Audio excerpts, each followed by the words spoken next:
De facto, a rede criada entre a enciclopédia citada e as remissões suscitadas, que se propagam mais de acordo com linhas de fuga do que com dogmas definidos e fechados, gera um esquema muito denso.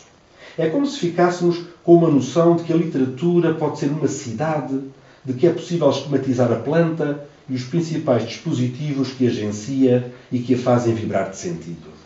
Kant escreveu acerca dos esquemas, contrastando-os com os exemplos. Se estes eram para o autor conceitos empíricos, os esquemas eram conceitos do entendimento puro que se objetivavam, não através da experiência imediata, mas por via do encadeamento do raciocínio, da representação imaginativa de ocorrências ou da pura simulação mental. É neste território rico que quem disser o contrário é porque tem razão nos coloca. Mais do que dar-nos o caminho, fornece-nos os dados para a compreensão de uma topografia com milhares de anos de história e indexada a línguas, instrumentos e suportes muito diversificados, como se pudéssemos tatear essa topografia nos seus detalhes mais inquietantes e desejados. Morfologia. Os 6 pontos considerados em quem disser o contrário é porque tem razão são heurísticos, isto é, criam uma solução para um problema que é o de saber, como se cria o design para uma topografia tão heterogénea e extensa como é a literária. Atendemos à organização, à disposição, proposta. Os pontos de ordem, que são os primeiros, partem de noções ligadas à recepção e à necessária abertura da literatura a não dito, sem esquecer a necessidade dos cânones.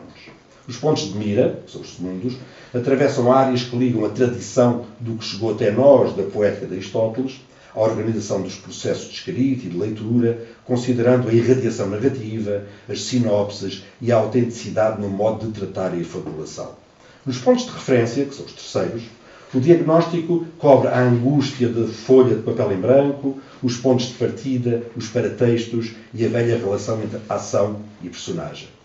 Nos pontos de vista, que são os quartos, abordam-se matérias tão diversas como a funcionalidade dos incipites, as grandes isotopias literárias, a produção arborescente versus, dito eu, rizomática, os chamados incidentes impulsores e ainda a empatia da cena, com o reiterado destaque para o Barão do Branquinho da Fonseca. Não há saber, seja ele qual for, que ensina a criar. A criação, cito, faz parte de uma outra realidade que não passa por aqui. Convenhamos, de um modo mais geral, que a ideia de criação, que surge aparentemente excluída deste território, enquanto atributo plausível do sujeito, é uma ideia moderna e recente. Quer no mundo medieval, quer no mundo antigo, o ser humano ora se reviu como peça de um rebanho criado a todo momento por um único sujeito omnipresente e superior, ora se reviu, tal como o Vico escreveu acerca da idade heroica, como fazendo parte de um universo em que os heróis e os deuses dançavam ao sabor dos seus próprios mitos. Contudo, no texto que encerra o livro, há uma interessante evocação do conceito de estranhamento ou desfamiliarização, que tem as suas raízes em Shklovsky, um autor fértil do meio dos formalistas russos. Para tal, entre outras referências, cita-se o seguinte extrato de A Arte como Técnica do Tolstói. Cito: a arte existe para que se possa recuperar a sensação de vida, para que possamos sentir as coisas, para devolver à pedra as qualidades da pedra. Este passo é visto pelo autor como, cito, o abre-te sésamo da criação literária, ou seja, fazer com que as coisas sejam outras, como se sentidas pela primeira vez, únicas e especiais, tocadas de mistério e assombro, de riso ou reflexão, para o que é necessário dar-lhes uma nova luz. Em A Origem da Obra de Arte, Heidegger, na mesma linha, referiu um famoso par de sapatos presente numa tela de Van Gogh, como duas coisas subitamente suspensas da sua instrumentalidade, do seu uso e da sua função, sendo esse momento de desnudação que lhes devolveria o ser do que eram até então esses meros sapatos.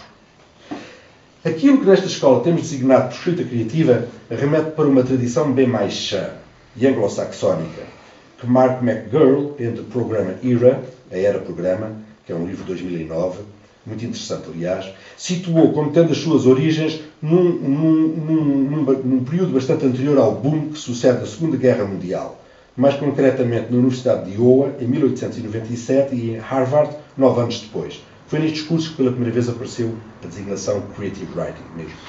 Enquanto atividade, podemos descrevê-la como um processo que promove um saber associado ao domínio da plasticidade da linguagem e que visa 3 objetivos claros. nomeadamente desenvolver as potencialidades ao nível da mobilização da linguagem, incentivar a inventividade, quebrando a reduplicação dos usos, e alimentar a expressão própria, ajudando a encontrar uma linguagem individualizada, tal como se faz notar no final do texto 50 de Pontos de Luz. Um tal processo implica funcionalidades, sobretudo de três ordens, que podem ser isoladas, como acontece num laboratório de química: a ordem interpelativa, meramente transitiva e instrumental; a ordem estética, essa sim aberta ao poder metafórico, combinatório e rítmico; e a ordem semiótica, ligada à capacidade metatextual e também à arquitetura ficcional. Ou, por outras palavras, citando o primeiro dos textos do livro de Mário de Carvalho, a propósito dos registros in media res da arte poética de Horácio, trata-se tão somente de uma fórmula reiterada e consabida que atalha problemas e poupa prolixidades. Daí que estamos de acordo quanto às redes da criação e da criatividade e não tanto, porventura, ainda que isso não tenha importância nenhuma, quanto à articulação expressiva que nomeia o nosso trabalho do dia-a-dia. Concluo com uma asserção alegórica. Desfiar um palimpsesto, que é o título do texto, é percorrer a matéria na sua intimidade. Neste caso, a intimidade da matéria literária.